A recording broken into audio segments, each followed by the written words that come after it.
Hi friends, मैं राधे अग्रवाल। आज का मेरा ये वीडियो उन लोगों के लिए है जो भारत में अपना बिजनेस स्टार्ट करना चाहते हैं। हम सब अक्सर सोचते हैं कि हम अपना बिजनेस स्टार्ट करें, लेकिन इसे शुरू कहाँ से करें, कैसे करें, क्या करें, इन सब बातों में उलझे रहते हैं। साथ ही साथ सही जानकारी के अभाव में, पूंजी की कमी के कारण और बिजनेस को किस प्रकार से एक कंपनी के रूप में स्थापित किया जाए, इन सभी प्रक्रिया का ज्ञान न होने के कारण हम अपने सपनों को सही दिशा नहीं दे पाते हैं और फिर हम किसी जॉब के माध्यम से अपने जीवन की जरूरतों को पूरा करने लगते हैं, जिससे सैलरी के रूप में पैसे तो हम कमा लेते हैं, लेकिन हमें इससे संतुष्टि नहीं मिल पाती है, क्योंकि हमारे अंदर एक एंटरप्रेनर बनने की चाहत दबी होती है। भारत में अपना बिजनेस किस प्रकार से स्थापित किया जा सकता है? सरकार की तरफ से क्या-क्या सुविधा उपलब्ध है? पूंजी की व्यवस्था किस प्रकार से की जा सकती है? बिजनेस के लिए विभिन्न प्रकार के ऋण कैसे मिलते हैं? अपने बिजनेस को आप किस प्रकार से पंजीकृत करवा सकते हैं? और इसके सफल संचालन के लिए जरूरी अन्य बातों के साथ-साथ टैक्स संबंधित सभी प्रकार की जानकारियाँ मैं यहाँ स्टेप बाय स्टेप आपके लिए बहुत ही साधारण भाषा में दे रहा हूँ, जिससे आप आसानी से समझकर अपने सपनों को पूरा कर सकते हैं। सबसे पहले आपको डिसीजन ये लेना है कि आप किस प्रकार का बिजनेस करना चाहते हैं, जो कि मैन्युफैक्चरिंग, ट्रेडिंग या सर्विस के रूप में हो सकता है। मैन्युफैक्चरिंग, जब आप किसी प्रोडक्ट को बनाना चाहते हैं। ट्रेडिंग, जब आप किसी प्रोडक्ट में खरीद बिक्री करना चाहते हैं। और सर्विस, जबकि आप किसी प्रकार का सर्विस देकर पैसा कमाना चाहते हैं। जब आप यह तय कर चुके हैं कि आप अपना बिजनेस मैन्युफैक्चरिंग, ट्रेडिंग या सर्विस में से किस क्षेत्र में जा सकते हैं, तो फिर इसके बाद आपको प्रोडक्ट को फाइनल करना है जिसका आप व्यवसाय करने वाले हैं। मतलब अगर आप निर्माण क्षेत्र में जाने का मन बना चुके हैं, तो फिर आप किस प्रोडक्ट के लिए फैक्ट्री स्थापित करना चाह रहे हैं। ट्रेडिंग में जाना चाहते हैं तो किस प्रोडक्ट में खरीद बिक्री करना है। और यदि सर्विस देना चाहते हैं तो किस प्रकार की सर्विस देने के लिए आप अपना बिजनेस स्थापित करेंगे। इस बात का प्रोडक्ट्स के प्रति अपनी समझ और उससे संबंधित सभी पहलुओं को ध्यान में रखते हुए यह तय कर ले कि आप अपने बिजनेस में क्या सेल करने वाले हैं। अब आपको इस बात का निर्णय लेना है और समझना है कि क्या आप अकेले ही अपने बिजनेस को स्टार्ट करना चाहते हैं, या आपको इस स्टार्ट करने और सफलतापूर्वक चलाने के लिए और भी पार्टनर्स की जरूरत पड़ेगी।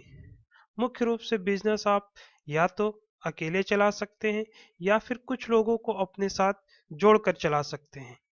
यदि आप स्वयं चलाना चाहते हैं तो इसमें मुख्य रूप से प्रोप्राइटरशिप और वन पर्सन कंपनी आती है। और यदि आप कुछ लोगों को जोड़ करके इसे चलाना चाहते हैं तो फिर आपके पास विकल्प है पार्टनरशिप का, प्राइवेट लिमिटेड कंपनी या फिर पब्लिक लिमिटेड कंपनी के रूप में। यदि आप अकेले ही अपना बिजनेस स्टार्ट करना और चलाना चाहते हैं तो आप सोल प्रोप्राइटरशिप के रूप में अपने बिजनेस स्टार्ट कर सकते हैं। इसमें आपका बिजनेस और सभी जरूरी डॉक्यूमेंट आपके स्वयं के नाम से ही होते हैं। साथ ही यदि आप अपने बिजनेस को बड़े आकार में करना चाहते हैं या सरकार के द्वारा दी जाने वाली कई तरह के लाभों का फायदा उठाना चाहते हैं, तो आप इसे वन पर्सन कंपनी के रूप में भी पंजीकृत करवा सकते हैं। जब आप अपने बिजनेस को एक कंपनी के फॉर्म में चलाते हैं तो ऐसी स्थिति में आपसे ज़्यादा लोग जुड़ना चाहेंगे, क्योंकि एक पंजीकृत कंपनी की स्थिति में आप पर लोग ज़्यादा भरोसा कर सकते हैं, आपको ज़्यादा रिकॉग्निशन मिलता है। यदि आप ऐसा सोचते हैं कि आप जो बिजनेस स्टार्ट करना चाहते हैं उसके लिए आपको कुछ और भी लोगों की ज़रूरत है जिनके साथ मिलकर आप इस बिजनेस को ज़्यादा अच्छी तरह से चला सकते हैं, क्योंकि मुख्य रूप से बिजनेस शुरू करने के लिए जरूरी पूंजी के अभाव में अन्य लोगों को जोड़ा जाता है।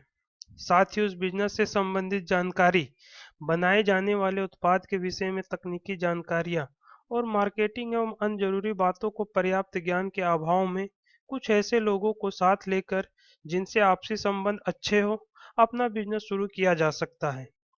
ऐसी स्थिति में आपके पास दो प्रकार के ऑप्शन हैं, एक पार्टनरशिप के रूप में और दूसरा कंपनी के रूप में। यदि हम पार्टनरशिप की बात करें तो इसमें कुछ लोग साथ मिलकर आपसी सहमति से बिजनेस में सबों के द्वारा लगाए जाने वाला पूंजी और बिजनेस में होने वाला लाभ या हानि को आपस में किस तरह से बांटना है, इस बात को तय करके एक पार्टनरशिप डीड तैयार करवा सकते हैं, जो कि स्वयं या किसी वकील अथवा सीए की मदद से आसानी से बनाया जा सकता है। इसमें बिजनेस का पंजीकरण अनिवार्य नहीं होता, जबकि जरूरी डॉक्यूमेंट जैसे कि PAN card, TIN, VAT number इत्यादि पार्टनरशिप फॉर्म के नाम से आसानी से बन जाते हैं, जिसके बाद आप अपना बिजनेस साझेदारी फर्म के रूप में स्टार्ट कर सकते हैं। पार्टनरशिप की स्थिति में आपको इस बात का ध्यान रखना जरूरी है कि बिजनेस में होने वाले नुकसान के कारण बाहरी लेनदारों के लिए व्यक्तिगत रूप में आपका असमित दायित्व माना जाता है, जिसके कारण बिजनेस के लेनदारों को उनका भुगतान यदि पार्टनरशिप बिजनेस में आपकी हिस्सेदारी से नहीं हो पाता है तो ऐसी स्थिति में आपकी व्यक्तिगत संपत्ति को भी बेचकर उनका भुगतान किया जा सकता है, जैसा कि सोल प्रोप्राइटरशिप में भी होता है। यदि आप अपने दायित्व को असमित न रखकर व्यापारिक संपत्ति एवं सीमित रखना चाहते हैं तो इसके लिए आपके पास लिमिटेड लायबिलिटी पार्टनरशिप का विकल्प है, जिसके माध्यम से आप अपने व्यक्तिगत संपत्ति को व्यापारिक हानि से सुरक्षित रख सकते हैं। दूसरा, कंपनी।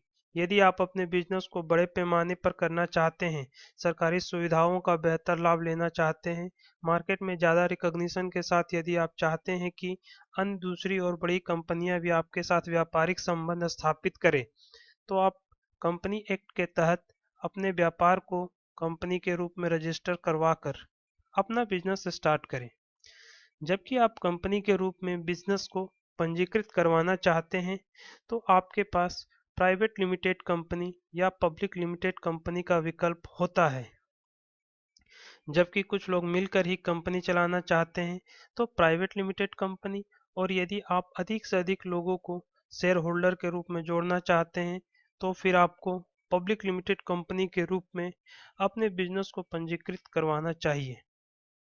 कंपनी पंजीकृत की प्रक्रिया कंपनी अधिनियम के तहत होती है, जिसे आप स्वयं कर सकते हैं या फिर किसी सीए से मिलकर इन प्रक्रियाओं को आसानी से पूरा करवा सकते हैं, जिसके लिए वो आपसे अपनी सामान्य सी फीस लेगा। पंजीकरण के संबंध में आवश्यक जो जानकारियां हैं वो इस तरह से है। जबकि आप कोई भी बिजनेस स्टार्ट करने का निर्णय ले चुके हैं तो इसके लिए आपको जरूरी रजिस्ट्रेशन करवाना होता है, जिसमें मुख्य रूप से निम्नलिखित है। Pan number. पैन नंबर किसी भी बिजनेस का सबसे जरूरी डॉक्यूमेंट में से एक होता है जो कि आयकर से संबंधित है। Ten number. आयकर कानून के तहत जब आप कुछ निश्चित तरह के पेमेंट करते हैं तो उन पर टीडीएस काटकर सरकार के पास टेन नंबर के माध्यम से जमा किया जाता है। बैंक खाता। बिजनेस के नाम से आपका बैंक खाता भी होना जरूरी है, जिसके माध्यम से पैसों का लेन देन होता है। वेट टिन नंबर, जो कि विक्रय कर अधिनियम के तहत अपने उत्पाद के विक्रय के लिए जरूरी होता है। सर्विस टैक्स नंबर, यदि आप सर्विस प्रदान कर रहे हैं तो फिर आपके लिए सर्विस टैक्स नंबर लेना भी अनिवार्य हो जाता है। अन्य प्रकार के बिजनेस के लिए भी कभी कभी सर्विस टैक्स नंबर जरूरी हो जाता है। एक्साइज ड्यूटी, यदि आप मैन्युफैक्चरिंग बिजनेस स्थापित करना जा रहे हैं तो एक्साइज ड्यूटी का रजिस्ट्रेशन अनिवार्य होता है, जो कि प्रोडक्ट निर्माण पर लगने वाला टैक्स होता है। सीएसटी टिन, जब आप अपने राज्य से बाहर किसी अन्य राज्य से खरीद बिक्री करना चाहते हैं तो आपको सीएसटी टिन का पंजीकरण जरूरी होता है। शॉप एंड एस्टेब्लिशमेंट, किसी भी तरह के व्यापारिक एस्टेब्लिशमेंट के लिए शॉप एंड एस्टेब्लिशमेंट का पंजीकरण अनिवार्य होता है। फैक्ट्री एक्ट, यदि आप मैन्युफैक्चरिंग बिजनेस के लिए फैक्ट्री लगाना चाहते हैं तो आपको फैक्ट्री एक्ट के तहत इसका पंजीकरण करवाना होता है। प्रोविडेंट फंड, यदि आपके बिजनेस में 20 या इससे अधिक कर्मचारी हैं तो आपको प्रोविडेंट फंड का पंजीकरण अनिवार्य होता है। एसएमई रजिस्ट्रेशन, यदि आपका व्यापार एसएमई इंडस्ट्री के अंतर्गत आता है तो एसएमई का रजिस्ट्रेशन जरूर करवाएं। इससे आप सरकार की तरफ से इस इंडस्ट्रीज को मिलने वाले फायदों का लाभ उठा सकें।